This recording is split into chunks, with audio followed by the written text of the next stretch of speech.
নমস্কাৰ বন্ধু বান্ধৱীসকল, আজি আপোনালোকৰ কাৰণে যিটো বিজ্ঞাপন লৈ আহিছোঁ এই বিজ্ঞাপনটো আপোনালোকে নিশ্চয় দেখা পাইছে। এই বিজ্ঞাপনটো প্ৰকাশ কৰা হৈছে joint director of health service শিৱসাগৰৰ পৰা। এইটো আপোনালোকে নিশ্চয় দেখা পাইছে।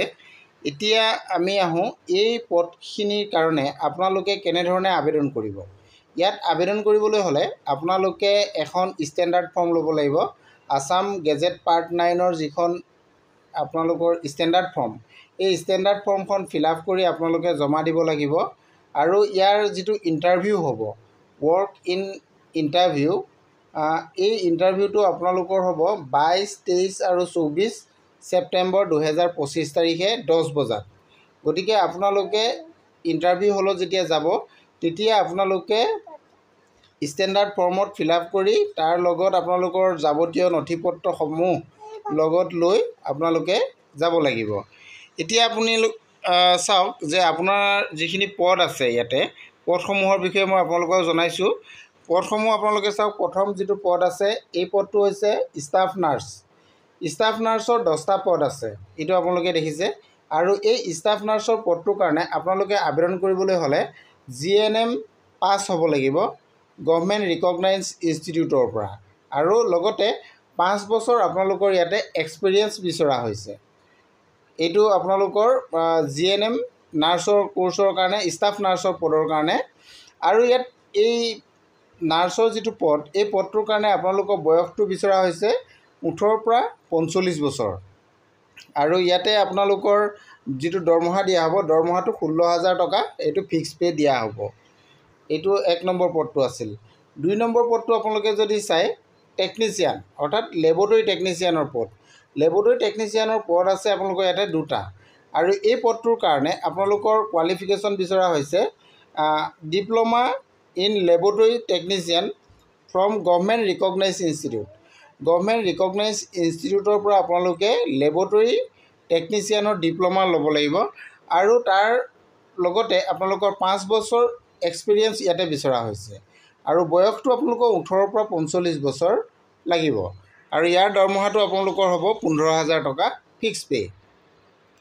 নেক্সট 3 নম্বৰ যিটো পদ আছে এইটো হৈছে ছিকিউৰিটি।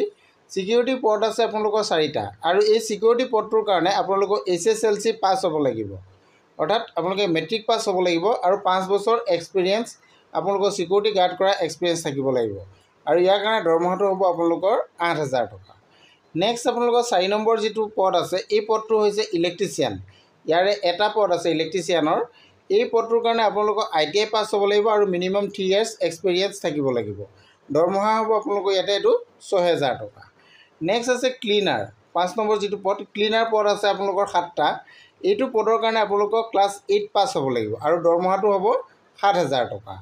আৰু নেক্সট আছে আপোনালোকৰ যিটো ধুবি পদ আছে, ধুবিৰ কাৰণে আপোনালোকৰ পদ আছে। এই পদটোৰ কাৰণে আপোনালোকৰ ক্লাছ 8 পাছ হ'ব লাগিব আৰু দৰমহাটো দিয়া হ'ব 6,000 টকা।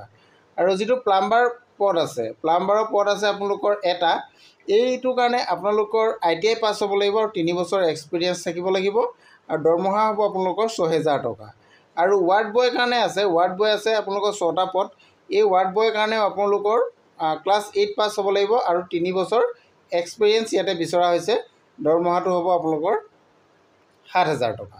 গতিকে আপোনালোকে গোটেই পদখিনিৰ বিষয়ে আপোনালোকে সবিশেষ জানিলে। এতিয়া আপোনালোকে যিটো পদৰ কাৰণে আপুনি যোগ্য হয় সেই পদটোৰ কাৰণে আপুনি আবেদন কৰিব পাৰিব। গতিকে বন্ধু বান্ধৱীসকল, আপোনালোকে এই ইণ্টাৰভিউটো ক'ত হ'ব আপোনালোকক এইটো কথা মই এতিয়া জনাই দিছোঁ। ইণ্টাৰভিউটো হ'ব আপোনালোকৰ joint director of health service Sivasagar. যিহেতু পদকেইটা শিৱসাগৰৰ পৰা আহিছে, আপোনালোকে joint director of health service Sivasagar অফিচত আপোনালোকে 22, 23 আৰু 24 ছেপ্টেম্বৰত আপোনালোকৰ এই ইণ্টাৰভিউটো হ'ব 10 বজাত। গতিকে আপোনালোকে সেই অফিচলৈকে যাব লাগিব আৰু যাৱতীয় নথিপত্ৰসমূহ লগত লৈ যাব লাগিব। আজিৰ বিজ্ঞাপনটো এইখিনিয়ে আছিলে। গোটেইখিনি কথা আপোনালোকক জনালোৱেই। আৰু অধিক তথ্য যদি আপোনালোকে জানিব বিচাৰে তেনেহ'লে মোৰ ভিডিঅ' শেষত কমেণ্ট কৰিব, মই আপোনালোকক সহায় কৰিবলৈ চেষ্টা কৰিম। Thank U.